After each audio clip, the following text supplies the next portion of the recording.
आउज़ुबिल्लाहिमिनश्शैतानिर्रजीम बिस्मिल्लाहिर्रहमानिर्रहीम अल्लाहुम्मा सल्लि अला मुहम्मद व आले मुहम्मद वअज्जिल फ़रजहुम। बहुत सी नेक दुआओं तमन्नाओं के साथ हाज़िर खिदमत हूँ। जुमातुल मुबारक है और जो अल्लामा इकबाल ने मेरे मोहतरम नाज़रीन फरमा दिया है ना कि वज़ा में तुम हो नसारा तो तमद्दुन में हुनूद, ये मुसलमान हैं जिन्हें देख के शर्माएं जुहूद। यानी कि तुम्हारा जो लिबास साना है, यानी आउट लुकिंग है जो तुम्हारी, वो तुम्हारी हिंदुओं की तरह है, ईसाइयों की तरह है। और जो तुम्हारे रस्म व रवाज हैं, तुम्हारा सारा रहने सहने का, ज़िंदगी का जो तौर तरीका है, ये हिंदुओं की तरह है बिल्कुल।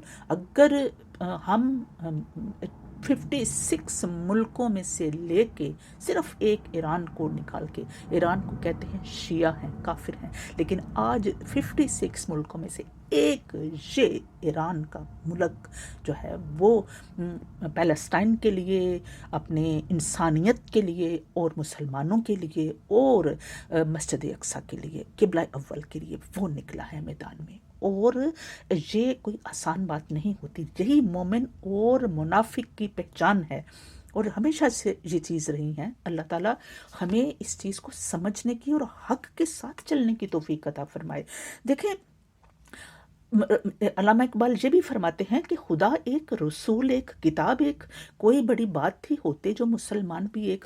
खुदा की कसम, अगर ये सारे मुसलमान इकट्ठे हो जाते ना, और किसी में मजाल नहीं थी होने की कोई पैलेस्टाइन का एक या कश्मीर का एक पत्ता भी जो है वो तोड़ सकता है। हम देखते हैं अल्लाह पाक इरशाद फरमा रहा है कुरान पाक में, पारा नंबर 6 है और हमारे पास सूरत अल माइदा की आयत नंबर 51 है। इसमें परवरदिगार क्या इरशाद फरमा रहा है?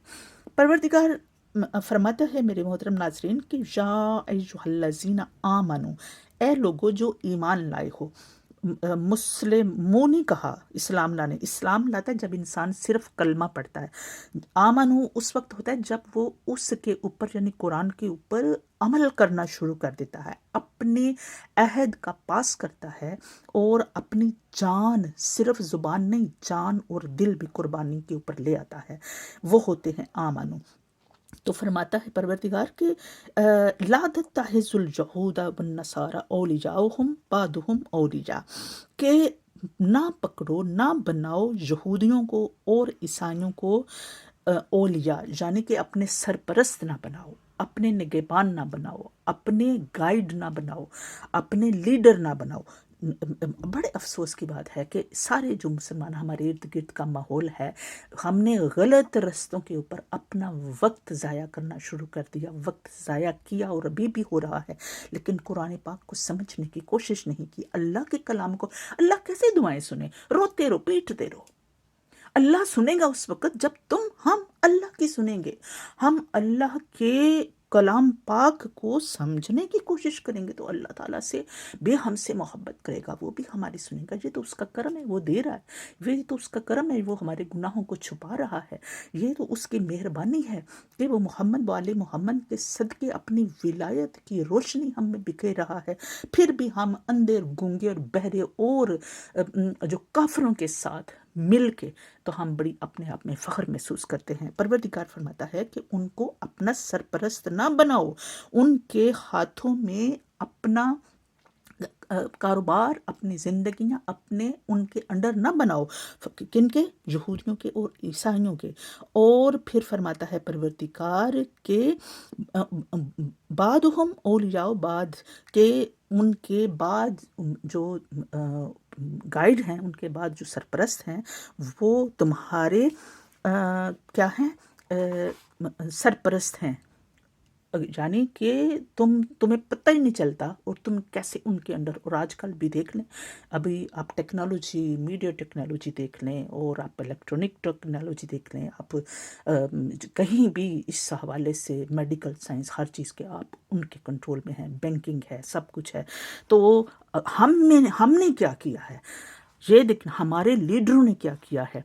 इसमें अल्लाह पाक आगे फरमाता है फ़इन्नहु मिनहुम, तो उनमें जो ऐसे लीडर हैं उनको अपने लीडर ना बनाओ, उनके पीछे ना चलो, यानी कि उनको फॉलो ना करो।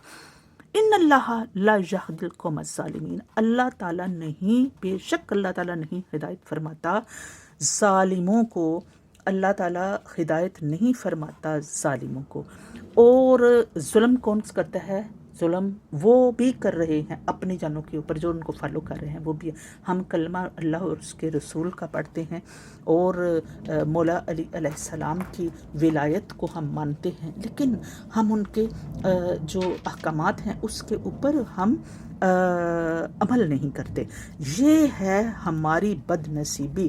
اور مولا علی علیہ السلام نے کیا فرمایا تھا یہ نہج البلاغہ میں، کہ آپ نے فرمایا اپنے پروردگار کے گھر کے بارے میں اللہ سے ڈرنا، یعنی کہ اس کی حفاظت کرنا تمہاری ذمہ داری ہے۔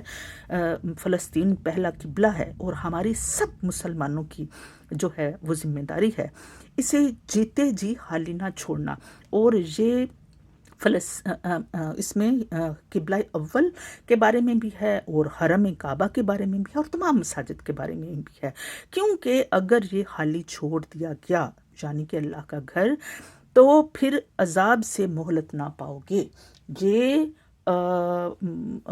اس چیز کا انتظار نہ کرو۔ اور پھر فرماتا ہے اللہ مولا علی پاک نے فرمایا جان، مال اور زبان سے راہ خدا میں جہاد کرنے کے بارے میں اللہ کو نہ بھولنا، یعنی ہر طرح ہم جس طرح سے بھی اللہ کے راہ خدا میں جہاد کر سکتے ہیں تو ہمیں کرنا چاہیے، جان سے بھی، مال سے بھی، اور زبان سے بھی، جس طرح سے بھی ہم کر سکتے ہیں تو ہمیں کرنی چاہیے۔ میں دعا کرتی ہوں کہ پروردگار عالم زندگی دی ہے تو جینے کا ہنر بھی دے دے، حسینیوں کو حسین دے دے، اور یزیدیوں کو یزید دے دے، اور ہمارے امام زمانہ اجل تعالی فرجہم کی تشریف آوری میں تعجیل فرما، اور ہمیں حق کا پرچم بلند کرنے کی توفیق عطا فرما۔ آمین۔